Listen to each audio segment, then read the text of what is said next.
Today, let's talk about our second club from the French League. That's the reigning champions, Paris Saint-Germain, also commonly known as PSG. At the insistence of my friend Sean, I grabbed their 2019 third kit, and while their kits are generally made by Nike, you can see that this kit in the top right here is sponsored by Air Jordan. They always have incredible kits every season. There's something fashionable, unsurprising for the French on them every single year. Their colors are blue, white, and red, which they incorporate into their away and their third kits almost every single season. They're fine colors and always come from the French flag. Two elements in their badge can show you that they represent the regional and the immediate area, with the Eiffel Tower centering there for Paris, as well as the fleur-de-lis below it underneath its arch. This kit originally came with no name on the back, but I did want a name, so I ordered stencils that you can put on there, which is something you can commonly do with kits to add a name to the back of your jersey with a number.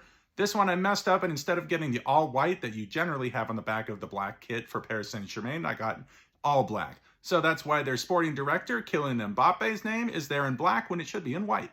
PSG are a relatively young club, having been founded in 1970 as a merger of two clubs within Paris, with the former, Paris FC, actually breaking right back off to its original form just 2 years after the founding. The money to originally build the club was crowdsourced from people who would then become supporters of the club, and the idea for that was given to the two founders by Real Madrid's famed president, Santiago Bernabeu. The Parisiens are the dominant force in French football, with 10 Ligue 1 titles, tying them with Saint-Etienne for the all-time record, and one ahead of their Les Classiques rivals, Olympique de Marseille. Throughout their history, even before their purchase by current owners Qatar Sports Investments in 2011, they've been cup specialists, having won 14 Coupe de France and 9 Coupe de la Ligue titles within their entire history.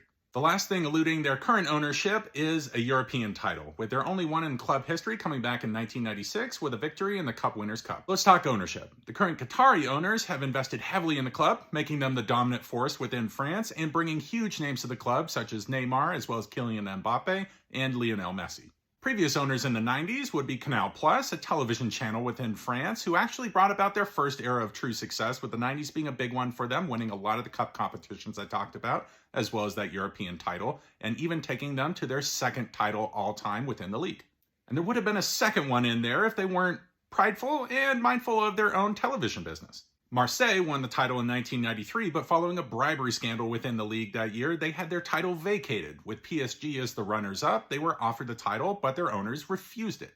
Essentially, Canal+ didn't want a chance that they would piss off their viewership within Marseille for their television channel, and they even refused to take their Champions League spot for that next season, something unheard of these days with the amount of money that a club can gain just by playing in the group stage of the Champions League.